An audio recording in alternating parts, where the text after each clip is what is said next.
Welcome back to the channel. तो आज हम देखने वाले हैं हमारे paper 3 assessment of children with developmental disabilities की यूनिट 1 को, जिसका नाम है कॉन्सेप्ट ऑफ असेसमेंट। होपफुली आपके एग्ज़ाम्स जो पिछले हैं वो बहुत अच्छे गए होंगे और आपने ये भी नोटिस करा होगा कि अगर आपने वीडियोस को ध्यान से देखा होगा तो जो आपके एमसीक्यू के क्वेश्चंस थे और जो 2 मार्कर्स थे 3 मार्कर्स थे वो बहुत अच्छे से आपने अटेम्प्ट किए होंगे। तो आइए देखते हैं यूनिट 1 को। Unit 1.1 definition and meaning of core terms. इसमें हम देखते हैं कुछ इंपॉर्टेंट डेफिनेशन और कुछ टर्म्स के meaning. In special education terminology forms a progressive ladder. सबसे पहले हमारा टर्म आता है स्क्रीनिंग। स्क्रीनिंग क्या होता है? A rapid preliminary testing process conducted on a large group of children to filter out individuals who might show signs of developmental delay और risk. तो स्क्रीनिंग क्या है? एक तरीके का प्रिलिमिनरी शुरुआती टेस्ट होता है जो कि हम एक लार्ज ग्रुप ऑफ चिल्ड्रन पर कंडक्ट करते हैं। क्यों? ताकि हम फिल्टर कर सके ऐसे इंडिविजुअल चिल्ड्रंस को जिन्हें या जो साइन शो करते हैं डेवलपमेंटल डिलेज के या रिस्क के, तो उन्हें हम आइडेंटिफाई कर पाते हैं। It does not provide diagnostic labels. ये हमें ये नहीं बताता कि डायग्नोसिस क्या है उनका, but it simply points out to the needs for a deeper review. But हमें इससे ये पता लग जाता है कि हमें इन डिटेल उस पर्सन की हिस्ट्री को पढ़ना ज़रूरी है ताकि हम उसकी डिसेबिलिटी को स्टडी कर सकें। सो ये होता है स्क्रीनिंग। उसके बाद हमारे पास आता है टेस्टिंग। टेस्टिंग क्या है? अ टारगेटेड मेजरमेंट इंस्ट्रूमेंट और टूल कंटेनिंग सिस्टमैटिक टास्क और standardised questions used to sample specific behaviour, skills और नॉलेज सबसेट्स। अब टेस्टिंग क्या होता है? ये एक मेजरमेंट का इंस्ट्रूमेंट है या हम कह सकते हैं टूल है जिसके अंदर कुछ सिस्टमैटिक से टास्क या एक्ट्स होते हैं और कुछ स्टैंडर्डाइज क्वेश्चंस होते हैं जो हमें सैम्पल बिहेवियर, सैम्पल स्किल या sample knowledge of individuals collect करने में हेल्प करते हैं। Example a formal reading subset और अ साइकोलॉजिकल वर्कशीट। तो ये हमारी हो जाती है टेस्टिंग। ऊपर हमने पढ़ा स्क्रीनिंग। अब आते हैं मेजरमेंट पे। मेजरमेंट क्या है? The exact act of mapping a numerical value, score or quantity to a student's performance on a test। measurement जहाँ भी वर्ड आ जाए इसका मतलब है कोई न्यूमेरिकल वैल्यू, कोई नंबर जो हम टेस्ट करके निकालते हैं। तो यहाँ पर हम एग्जैक्ट मैपिंग करते हैं उस स्कोर की, क्वांटिटी की, जो कि स्टूडेंट की परफॉर्मेंस एक टेस्ट में उससे रिलेटेड होता है। It renders raw response objectives जैसे स्कोरिंग 18 आउट ऑफ 25 और establishing an arithmetic baseline percentage of 72। इससे हम जो उसकी परफॉर्मेंस है उसको एक नंबर वैल्यू दे सकते हैं या परसेंटेज में देख सकते हैं। उसके बाद हमारे पास आता है असेसमेंट। असेसमेंट क्या है? एक इंक्लूसिव, मल्टी मॉडल, डायनेमिक और कॉन्टीन्यूअस वर्क फ्लो है where a special educator synthesises formal test, clinical observation, parents' interview histories, and medical parameters to paint a complete profile of a child's relative strength and limitation। तो assessment क्या है? Measurement में देखा हमने कि measurement में हम सिर्फ न्यूमेरिकल वैल्यू कंसीडर कर रहे थे उसके रिस्पॉन्स की। असेसमेंट के अंदर हम न्यूमेरिकल वैल्यू के साथ साथ जो अदर क्वालिटेटिव डेटा होगा जिसे हम नंबर में रिप्रेजेंट नहीं कर सकते उसे भी चेक करते हैं। तो इसलिए हम कहते हैं ये इंक्लूसिव मॉडल है। बच्चे की जो प्रोफाइल है उसकी स्ट्रेंथ और लिमिटेशंस की पूरी नॉलेज हमें मिल जाती है। और जो असेसमेंट है ये एक स्पेशल एजुकेटर कॉन्टीन्यूसली लेता रहता है बच्चे का, ताकि उसे नॉलेज हो कि क्या प्रोग्रेस चल रही है बच्चे के बिहेवियर में। उसके बाद आता है हमारे पास इवैल्यूएशन। इवैल्यूएशन क्या है? द अल्टीमेट स्ट्रक्चरल जजमेंट और qualitative value assignment based on accumulated assessment profiles. It answers high-stake administrative and clinical questions, example determining eligibility for official special education accommodation और structural IEP transition। तो आपको simple ये ध्यान रखना है कि जो इवैल्यूएशन है ये मेजरमेंट प्लस असेसमेंट प्लस एक वैल्यू जजमेंट होता है। Simple formula, evaluation equals to measurement जिसमें क्वांटिटेटिव वैल्यू आ गई, असेसमेंट जिसके अंदर हमने क्वालिटेटिव भी इंक्लूड कर ली, प्लस एक वैल्यू जजमेंट, मतलब हमने एक जजमेंट भी दे दी। अब हम चलते हैं हमारे नेक्स्ट टॉपिक पर जो कि है ऑपरेशनल प्रोसेस मैप। तो ऑपरेशनल प्रोसेस मैप क्या होता है? सबसे पहले हम करते हैं स्क्रीनिंग। क्या करते हैं? स्क्रीनिंग, जो कि होती है मैक्रो लेवल पर, मतलब बहुत ज़्यादा बड़े लेवल पर, जिसमें हम आइडेंटिफाई करते हैं at risk cohorts within a broad student body. हम देखते हैं कि कौन से स्टूडेंट्स ऐसे हैं पूरी स्टूडेंट पॉपुलेशन के अंदर जो एट द रिस्क हैं डिसेबिलिटी के, जिन्हें नीड है हेल्प की। फिर आता है टेस्टिंग, जो कि होती है माइक्रो लेवल पे, मतलब मैक्रो से एक लेवल नीचे, थोड़े कम लेवल पर होती है, जहाँ पर एडमिनिस्टर्स स्ट्रक्चर्ड प्रॉम्प्ट्स और फिजिकल इंस्ट्रूमेंट्स, जहाँ पर हम प्रॉम्प्ट्स का या फिजिकल इंस्ट्रूमेंट्स का यूज़ करते हैं डेटा को गैदर करने के लिए। यहाँ पर नंबर ऑफ स्टूडेंट्स जो हैं वो कम हो जाते हैं। उसके बाद आता है मेजरमेंट। मेजरमेंट होता है डेटा लेवल पर, जहाँ पर हम कन्वर्ट करते हैं रॉ अटेम्प्ट्स को इनटू रिलायबल क्वांटिटेटिव स्कोर्स, जहाँ पर हमने जो डेटा कलेक्ट करा है उसका हम एक क्वांटिटेटिव न्यूमेरिकल वैल्यू निकालते हैं।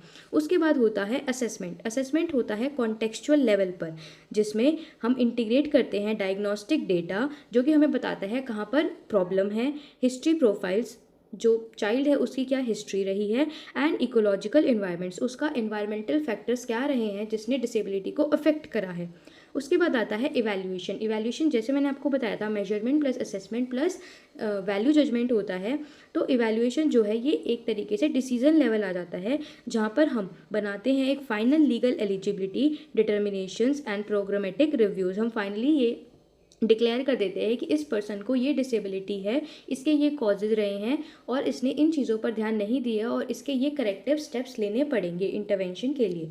तो ये है ऑपरेशनल प्रोसेस मैप, जिसके अंदर सबसे पहले स्क्रीनिंग आता है मैक्रो लेवल पर, टेस्टिंग आता है माइक्रो लेवल पर, मेजरमेंट आता है डेटा लेवल पर, असेसमेंट आता है कॉन्टेक्चुअल लेवल पर, इवैल्यूएशन आता है डिसीजन लेवल पर। नेक्स्ट हमारा टॉपिक आता है यूनिट 1.2, जिसका नाम है assessment for diagnosis and certification. यहाँ पर हम असेसमेंट करेंगे ताकि हम डायग्नोस कर सकें। डायग्नोस का मतलब क्या है कि हम प्रॉब्लम का इन डिटेल पता लगा सकें कि ये किस कारण से हुई है और सर्टिफाई कर सकें कि हाँ एग्जैक्टली हम ये वैलिडेट कर सकें एविडेंस के साथ कि ये प्रॉब्लम है। तो formal diagnostics require a multi dimensional approach, मतलब हमें बहुत सारे पहलुओं पर नज़र डालनी होती है ताकि हम एस्टेब्लिश कर सके एक वैलिडेशन को और clear regulatory access to services को, grants, assistive technology and individualize educational protections. अगर हम अच्छे से मल्टी डायमेंशनल अप्रोच के साथ डायग्नोस करेंगे क्या प्रॉब्लम है, तभी तो हम उनके लिए अच्छी सर्विसेज, अच्छे ग्रांट्स, अच्छी असिस्टिव हेल्पफुल टेक्नोलॉजीज़ और उनके लिए इंडिविजुअलाइज प्रोग्राम्स क्रिएट कर पाएंगे। तो अब यहाँ हम देखेंगे वो असेसमेंट कौन कौन से होते हैं जिनसे हम डायग्नोस कर सकते हैं और सर्टिफाई कर सकते हैं किसी प्रॉब्लम को। पहला हमारे पास आता है इंटेलेक्चुअल असेसमेंट। अब इंटेलेक्चुअल असेसमेंट क्या होता है? जो फोकस करता है heavily on general cognitive mechanics, कि हमारा माइंड कैसे वर्क कर रहा है, हम कैसे लॉजिक्स लगा रहे हैं, कैसे हमारे लॉजिक्स प्रोसेस हो रहे हैं, हमारी वर्किंग मेमोरी क्या है जिसके अंदर हम इंफॉर्मेशन को स्टोर कर रहे हैं, हमारी जो रीजनिंग स्किल्स हैं वो कितनी एब्स्ट्रैक्ट लेवल पर काम करती है। अगर हमारे पास सामने कॉन्क्रीट ऑब्जेक्ट नहीं है तो क्या हम एब्स्ट्रैक्टली उसे सोचकर उस पर वर्क कर पा रहे हैं। Standard tool profiles include the Wechsler intelligence scales और द स्टैफोर्ड बिने फ्रेमवर्क। तो ये कुछ इंटेलेक्चुअल असेसमेंट के नाम हैं, सैम्पल एग्जाम्पल हैं कि अगर आपको नेम करना हो कि कोई दो इंटेलेक्चुअल असेसमेंट के नाम बताओ तो you can say Wechsler intelligence scale और स्टैफोर्ड बिने फ्रेमवर्क या स्टैफोर्ड बिने स्केल। उसके बाद हमारे पास आता है अचीवमेंट असेसमेंट, जो कि मेजर करता है existing milestones with in formal academic structures, कि जो एकेडमिक एरिया है उसके अंदर कितने माइलस्टोन्स अचीव कर चुका है एक बच्चा। It documents an explicit baseline of what a student has retained from instruction in direct areas like literacy, phonetic decoding, spelling mechanics and mathematical computation. सीधी सी बात, यहाँ पर हम ये जजमेंट निकालते हैं, ये चेक करते हैं कि बच्चे को अभी तक जो भी हमने सिखाया है, वेदर लिटरेसी में है, साउंड्स को समझने में, डिकोड करने में, स्पेलिंग्स को कैसे लिखते हैं, क्या किस वर्ड की क्या स्पेलिंग्स होती है, और मैथमेटिकल जो ऑपरेशंस होते हैं उन्हें कैसे परफॉर्म किया जाता है। तो यहाँ पर हम चेक करते हैं कि बच्चे ने वो सारी चीज़ें जो सिखाई गई थी उसे कितने लेवल तक अचीव कर लिया है। उसके बाद हम करते हैं एप्टीट्यूड असेसमेंट। तो एप्टीट्यूड असेसमेंट क्या बताता है? It quantifies a student's underlying capacity या potential to pick up entirely new skill portfolios. तो एप्टीट्यूड असेसमेंट से हमें ये पता लगता है कि एक बच्चे के अंदर कितनी काबिलियत है कि वो किसी न्यू स्किल को सीख सकता है, which is highly critical when mapping out vocational tracking for older adolescents. और ये बहुत ज़्यादा हेल्पफुल होती है जब जो एडोलेसेंट्स होते हैं, मानी 7 to 18 ईयर्स के जो एडोलेसेंट्स होते हैं, उनको जब आगे चल के जॉब वगैरह के लिए सर्च आउट करना पड़ता है, तो इसमें आसानी रहती है। अगर उनका एप्टीट्यूड असेसमेंट ले रखा हो तो इससे हमें पता लग जाता है कि कौन सी स्किल कौन से एरिया में जाके वो अच्छा परफॉर्म कर पाएंगे, तो हम उन्हीं में उनका करियर डिसाइड कर देते हैं। नेक्स्ट हमारा असेसमेंट आता है साइकोलॉजिकल असेसमेंट, जो कि इंटीग्रेट करता है एडेप्टिव बिहेवियर स्किल्स को, इमोशनल बिहेवियर मॉनिटरिंग मैट्रिसेस को and executive functioning tracking to verify how a learner functions in daily life. तो साइकोलॉजिकल असेसमेंट में हम बेसिकली ये देखते हैं कि बच्चे की जो साइकोलॉजी है वो किस तरीके से वर्क करती है, और वो किस तरीके से बच्चा जो डेली लाइफ के फंक्शंस हैं उनको परफॉर्म कर पाता है, हम इस चीज़ को ट्रैक करते हैं। इसके अंदर हम उनका इमोशनल बिहेवियर देखते हैं, अडेप्टेबल बिहेवियर देखते हैं, एग्जीक्यूटिव फंक्शनिंग देखते हैं, जिनसे हम साइकोलॉजिकल असेसमेंट कर पाते हैं। और इसका एग्जाम्पल क्या है एक साइकोलॉजिकल असेसमेंट टूल का? वाइनलैंड अडेप्टिव बिहेवियर स्केल। जैसे कि हमने इंटेलेक्चुअल में देखा था ना, Wechsler intelligence scale and Stanford बिने फ्रेमवर्क, ऐसे ही साइकोलॉजिकल असेसमेंट का है। उसके बाद आता है हमारा नेक्स्ट टॉपिक, दैट इज़ 1.3, जिसका नाम है developmental assessment versus educational assessment.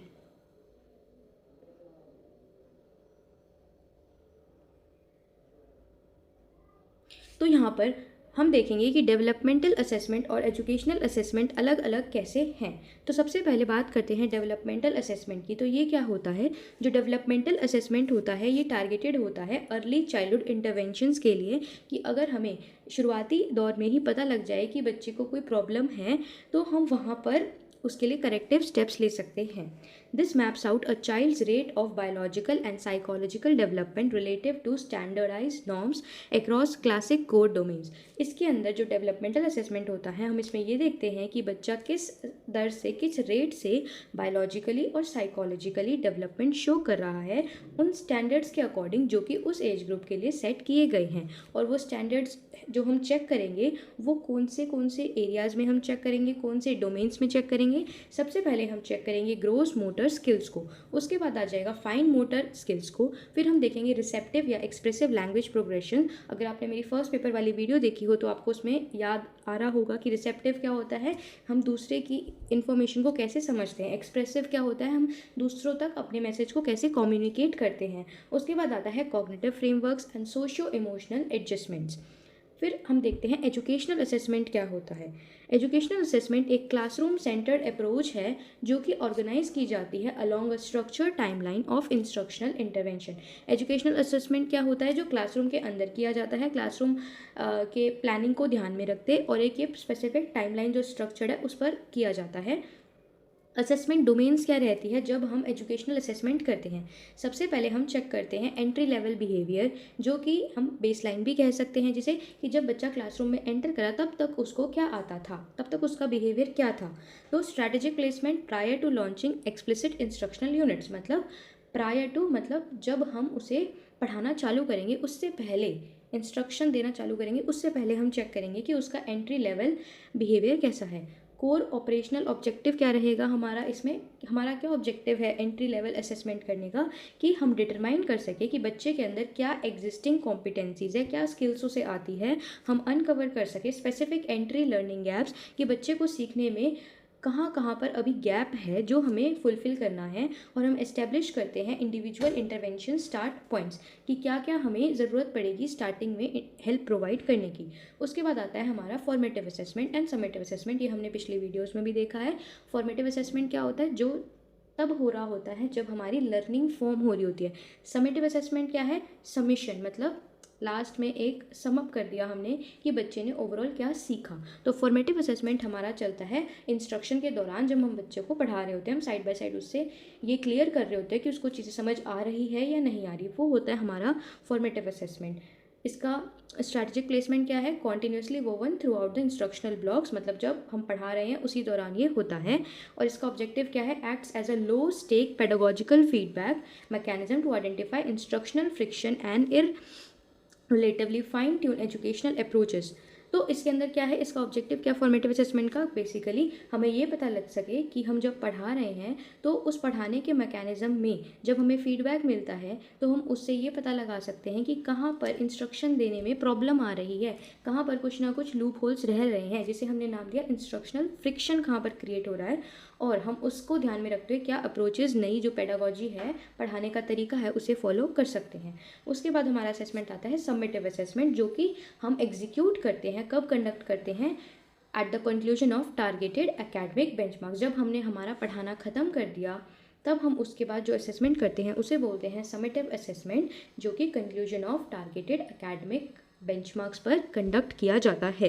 और इसका क्या ऑब्जेक्टिव रहता है, serves as an accountability metric evaluating overarching academic growth and instruction effectiveness.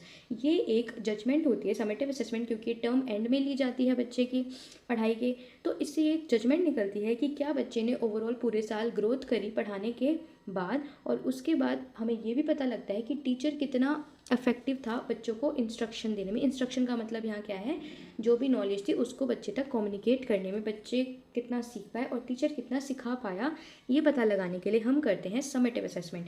और फॉर्मेटिव असेसमेंट बेसिकली डायग्नोसिस के लिए होता है, जहाँ पर हमें पता लगता है कि क्या लूप होल्स हैं हमारे पढ़ाने में और बच्चे के पढ़ने में। एंट्री लेवल हम इसलिए करते हैं ताकि हमें पता लग सके कि इंस्ट्रक्शन देने से पहले बच्चे को कितना आता था। I hope it is very much clear to you all. उसके बाद हम चलते हैं यूनिट 1.4 पर, जहाँ पर हम देखेंगे फॉर्मल वर्सेस इनफॉर्मल असेसमेंट के frameworks. A balanced evaluation portfolio requires a thorough mix of formal structures and informal situational awareness। अगर हमें बच्चे का एक पोर्टफोलियो क्रिएट करना है, इवैल्यूएशन पोर्टफोलियो, जिसके अंदर हमने बच्चे को इवैल्यूएट करा और उससे रिलेटेड जितनी भी जानकारी जुटाई उसको हमने उस पोर्टफोलियो के अंदर रख दिया, तो उसके लिए हमें एक बैलेंस्ड अप्रोच लगानी होगी, जहाँ पर हम फॉर्मल तरीके से असेसमेंट भी कर रहे हैं और इनफॉर्मल तरीके से भी असेसमेंट कर रहे हैं। सबसे पहले आता है फॉर्मल असेसमेंट। फॉर्मल असेसमेंट वो होते हैं, जैसे आपने देखा होगा क्लास में, आप जब थे स्कूल टाइम में, आप फॉर्मल लेटर्स लिखते थे जो कि प्रॉपरली ऑफिशियल होते थे, उनका स्ट्रक्चर होता था, प्रॉपर एक फॉर्मेट होता था। तो फॉर्मल असेसमेंट्स भी एक कंट्रोल्ड सिचुएशन में किए जाते हैं। Pre validated testing systems featuring strict manuals for administration. जो फॉर्मल टेस्ट हम लेते हैं उनको कंडक्ट करने के लिए भी स्ट्रिक्ट वो फॉलो करने पड़ते हैं हमें, जो रूल्स होते हैं। ऐसे नहीं है कि हमारा जो मन करा उसके अकॉर्डिंग हमने वो टेस्ट कंडक्ट कर लिए।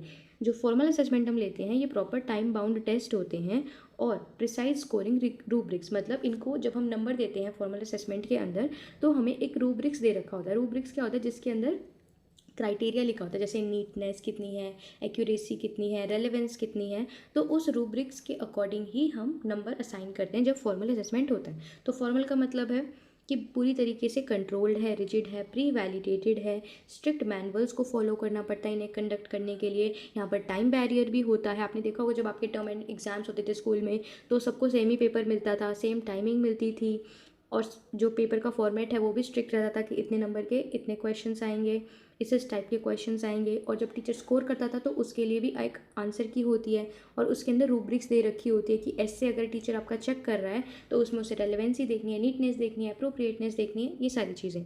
उसके बाद आता है इनफॉर्मल असेसमेंट, जो कि इनका बिल्कुल ऑपोजिट होगा, जो कि डायनेमिक होते हैं, मतलब अलग अलग तरीके के होते हैं, सिचुएशनल होते हैं, मतलब सिचुएशन पर डिपेंड करता है कि हम कौन सा असेसमेंट जो है इनफॉर्मल वो फॉलो करेंगे।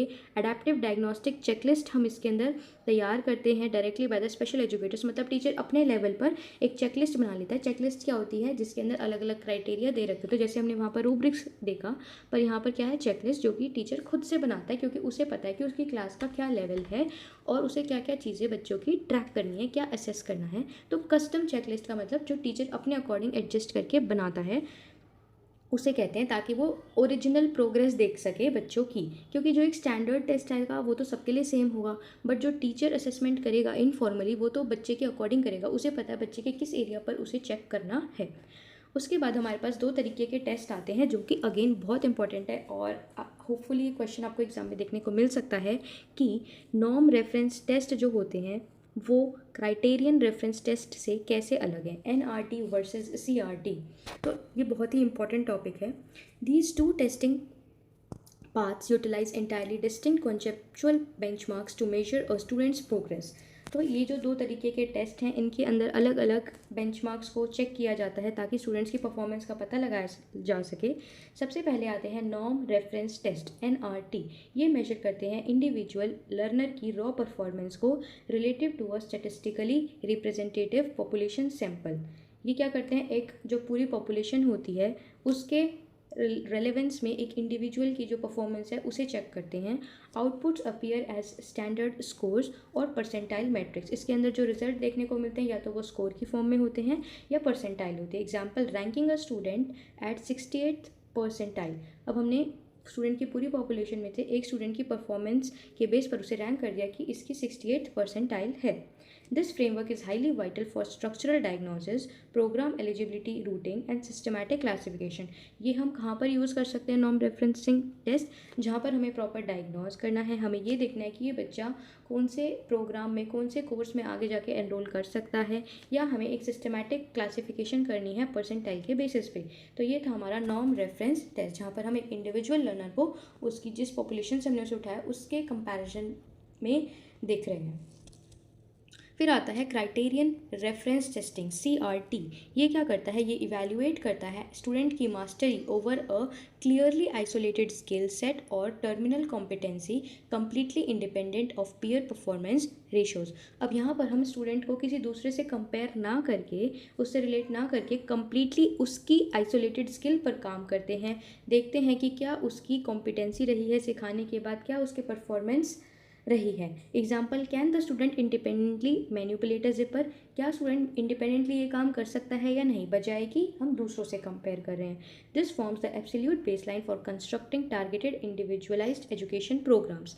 तो इसमें क्या बोला गया, इसमें बोला गया कि जब हम एक इंडिविजुअल पर फोकस करके उसकी स्किल्स को चेक करते हैं तो उसे बोलते हैं क्राइटेरियन रेफरेंस टेस्टिंग। और ये कहाँ पर यूज़ हो सकती है, जहाँ पर हमें इंडिविजुअल्स के उनके अलग लेवल के अकॉर्डिंग एजुकेशन प्रोग्राम्स उनके लिए डिज़ाइन करने हैं। तो हमें एक हर एक इंडिविजुअल का भी पता लग गया और उसके लिए हम प्रोग्राम्स पे डिज़ाइन कर पाएंगे। तो अगर मैं आपको बिल्कुल लेमैन लैंग्वेज में, सरल भाषा में समझाऊं कि नॉर्म रेफरेंस टेस्ट और जो हमारे CRT होते हैं इनमें क्या डिफरेंस होता है, तो सीधी सी बात है, जो नॉर्म रेफरेंस टेस्ट होते हैं इनका पर्पस होता है कि हम स्टूडेंट्स को रैंक करें, ये देखते हुए कि ये बाकी एवरेज बच्चों के रिलेशन में कहाँ पर स्टैंड होते हैं। और इन बच्चों को हम स्कोर करते हैं परसेंटाइल के बेस पे, ग्रेड लेवल के बेस पे। और इन्हें हम कहाँ पर यूज़ करते हैं, कॉलेज के एडमिशन में, कोई IQ टेस्ट हो रहा है या हमें लर्निंग डिसेबिलिटी को मेजर करना है, तो ये होते हैं हमारे CRTs, हमारे जो नॉर्म रेफरेंस टेस्ट थे। अब हम देखते हैं हमारे CRTs क्या होते हैं। CRTs का पर्पस होता है ये चेक करना if a student has successfully learned a specific set of objectives या फिर स्किल। स्टूडेंट को एक स्किल आ गई है या नहीं, हमें जब ये चेक करना हो तब। और इसको हम कैसे मेजर करते हैं, परसेंटेज के बेसिस पर बेसिकली। फॉर एग्जाम्पल, हमें आप ये लो सीधे सा ड्राइविंग टेस्ट लेना है, तो ड्राइविंग टेस्ट जो है वो क्या दिखा देता है, वो ये हमें बता देता है कि इस पर्सन को ड्राइविंग लाइसेंस मिलना चाहिए या नहीं चाहिए। तो हमने यहाँ पर उसकी एक स्किल को टेस्ट करा है ना, तो ये क्या है हमारा क्राइटेरियन रेफरेंस टेस्ट। उसने ड्राइविंग के लिए जो क्राइटेरिया चाहिए होता है उसे फुलफिल कर लिया। इसमें ये मैटर नहीं करता कि बाकियों को ड्राइविंग आती है या नहीं आती है। फॉर एग्जांपल, जो CTET लेवल के एग्ज़ाम्स होते हैं वो ये सर्टिफाई करते हैं कि क्या आप टीचर बनने के पात्र हैं या नहीं हैं। तो वो कैसा टेस्ट है, क्राइटेरियन रेफरेंस टेस्ट है। आपको एक क्राइटेरिया मीट करना होता है, 85 या 90 से अबव स्कोर करना होता है। वहीं पर जो नीट के जैसे एग्ज़ाम्स होते हैं, कॉलेज के एंट्रेंस टेस्ट होते हैं, वहाँ पर आपको रैंक किया जाता है ताकि ये देख सके कि इस बच्चे को कौन सा कॉलेज देना चाहिए, कौन सा कॉलेज अलॉट करना चाहिए। तो वो हो जाते हैं हमारे नॉर्म रेफरेंस टेस्ट। होपफुली अब आपको बहुत अच्छे से क्लियर हो गए होंगे ये। अब हम चलते हैं हमारे नेक्स्ट टॉपिक पर, दैट इज़ 1.5 की considerations in assessing students with developmental disabilities. अब ये नहीं है कि हमें अपना काम करना है असेसमेंट का तो हम बच्चे की सहूलियत को भूल जाएं। हमें ये ध्यान रखना है कि बच्चा भी कंफर्टेबल हो, कुछ प्रिकॉशंस का ध्यान लेना है हमें।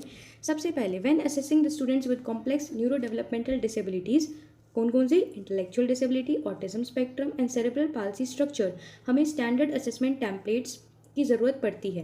सबसे पहले हमें क्या ध्यान रखना है, सेंसरी एंड इन्वायरमेंटल कंट्रोल्स का। Deconstruct sensory over stimulation. जब हम असेसमेंट कर रहे हैं तो हमें ये ध्यान रखना है कि हमें ऐसी चीज़ों से बच्चों को दूर रखना है जो उनका ध्यान भटका रही है, उनकी सेंसेस को ज़्यादा स्टिमुलेट कर रही है। हमें उन्हें एक क्वाइट इन्वायरमेंट में रखना है असेस करते हुए, जो बैकग्राउंड की नॉइज़ है बिल्कुल ख़त्म कर देना है, और employ glare free task lighting profiles to prevent premature sensory overload. मतलब बेसिकली हमें इन सारी चीज़ों का ध्यान रखना है, प्रॉपर लाइटिंग हो, बैकग्राउंड नॉइस ना हो, शांत एनवायरनमेंट हो, ओवर स्टिमुलेशन ना अवेलेबल हो बच्चे को। उसके बाद आता है फ्लेक्सिबल टेम्पोरल रिस्ट्रक्चरिंग। इसका मतलब क्या है, हमें इम्प्लीमेंट करने हैं फ्रीक्वेंट प्लान्ड पेसिंग ब्रेक्स। बीच बीच में हमें बच्चों को ब्रेक्स भी देने हैं, और जो कि प्लान्ड हो, थोड़ी थोड़ी फ्रीक्वेंसी पर हो। This counteracts cognitive exhaustion और motor fatigue without penalizing the underlying performance data. इससे क्या होगा, बच्चा जब असेसमेंट दे रहा है उस टाइम पे उसको जो फैटीग, थकान हो रही है, फ्रस्ट्रेशन, एग्जॉशन हो रही है, जो भी थकान है वो सारी दूर हो जाएगी अगर आप उसे थोड़े थोड़े टाइम पर ब्रेक देके असेस करते रहोगे। उसके बाद आता है ऑल्टरनेटिव रिस्पॉन्स एडेप्टेशंस। इसका मतलब क्या है, प्रोवाइड ऑल्टरनेटिव कम्युनिकेशन ऑप्शंस। ए वोकल क्लैरिटी और traditional writing layout is primary barrier, integrate augmentative or alternative communication arrays, tactile pointing blocks और eye gaze tracking cards। सीधी सी बात, आपको बच्चे से ऑल्टरनेटेड रिस्पॉन्स लेने की हैबिट डालनी है। फॉर एग्जाम्पल, अगर बच्चा लिखकर कोई चीज़ नहीं बता सकता तो आप उस चीज़ को उससे बुलवा कर देख लो। अगर कोई बच्चा बोल नहीं सकता, देख नहीं सकता, तो आप क्या कर सकते हो, उसे कॉपी पेन दे सकते हो, वो सिंपली अपने हैंड से उस चीज़ पर बनाकर दिखा देगा तो वो रिस्पॉन्ड दे पाएगा। तो आपको बच्चों को रिलैक्सेशंस देनी है, या आप कह सकते हो आपको रिस्पॉन्स के तरीके में एडेप्टेशंस लानी है अलग अलग तरीके की। उसके बाद आता है मल्टी डिसिप्लिनरी ट्रायंगुलेशन। मतलब never build institutional placement choices और educational labels on an isolated test result. इसका मतलब ये है कि अगर आपने कोई टेस्ट कंडक्ट करा, एक सिंगल टेस्ट कंडक्ट करा, उस पर किसी बच्चे की परफॉर्मेंस बिल्कुल पुअर आ गई और किसी बच्चे की परफॉर्मेंस बिल्कुल हायर आ गई, और यूजुअली ऐसा नहीं होता, तो आप उससे एक सिंगल टेस्ट से जजमेंट नहीं निकाल सकते जब तक आप और मल्टीपल 4-5 टेस्ट ना ले लो। आपको मल्टीपल टेस्ट लेने हैं बच्चे के, और फिर एक कंक्लूजन पर पहुंचना है कि इसके लिए ये स्ट्रैटेजी, ये पेडागोजी सही रहेगी। Synthesise professional assessments from clinical psychologist, therapeutic personnel, language specialist and parents. मतलब आपको इन सभी, ये भी जितने भी ये एजेंट्स हैं बच्चे से रिलेटेड हैं, जो कि साइकोलॉजिस्ट हो गया, थेरेपिस्ट हो गया, लैंग्वेज स्पेशलिस्ट है, पेरेंट्स हैं, इन सब से डेटा कलेक्ट करना है अपने असेसमेंट के साथ, और फिर एक कंक्लूजन पर पहुंचना है। तो मल्टी डिसिप्लिनरी असेसमेंट करना है बेसिकली आपको। आप ईजी वर्ड ये यूज़ कर सकते हो। एसेट बेस्ड डॉक्यूमेंटेशन, मतलब इंश्योर करो असेसमेंट्स जो हैं वो कैप्चर करें emerging strengths along side systematic limitations. अब आपको सिर्फ नेगेटिव चीज़ पर ध्यान नहीं देना, या जो लिमिटेशन है उस पर ध्यान नहीं देना, आपको अपने असेसमेंट करते वक्त ये भी पॉइंट्स निकालने की कोशिश करनी है जो बच्चे के लिए एसेट है। एसेट मतलब उसके लिए जो फ्यूचर में बहुत बेनिफिशियरी साबित हो सकते हैं। क्या, उसकी स्ट्रेंथ। हमें ये देखना है कि आने वाले टाइम में बच्चे को अगर हम सपोर्ट प्रोवाइड करें तो वो किन चीज़ों में अच्छा परफॉर्म कर सकता है। हमें लिमिटेशंस तो पता लगेंगी ही, पर उसके साथ ये पता लगाना भी बहुत ज़्यादा ज़रूरी है। Knowing an individual's natural sensory preferences और self regulation anchors is critical to building a functional learning map. तो हमें अगर बच्चे की लर्निंग मैप क्रिएट करना है, अगर हम बच्चे के लिए तो हमें उसकी एसेट्स, उसकी जो लिमिटेशंस है, दोनों का पता होना एक बैलेंस वे में बहुत ज़्यादा ज़रूरी है। तो ये थी हमारी यूनिट 1 इस पेपर की। मैंने इसके अंदर सारी जो हेडिंग्स थी उनके सब पॉइंट्स भी आपको एक्सप्लेन कर दिए with definition, with example. Still अगर आपको कहीं पर भी डाउट है तो आप प्लीज़ कमेंट करके मुझे बता देना, मैं पक्का रिप्लाई करूँगी। एंड अगर आपको वीडियो अच्छी लगी है, कंटेंट समझ आया, तो आप वीडियो को लाइक कर सकते हो, और अगर मन करे तो कोई कमेंट भी कर सकते हो। और ये वीडियो आप अच्छे से देख कर जाना, 2-3 बार देख लेना, आपके माइंड में कॉन्सेप्ट्स ऑटोमेटिकली बैठ जाएंगे। और मिलते हैं नेक्स्ट वीडियो में। अगर आपको नेक्स्ट वीडियो भी देखनी है तो चैनल को सब्सक्राइब ज़रूर कर लेना, वरना आप कभी वीडियो को मिस आउट ना कर दो। Till then take care, bye bye.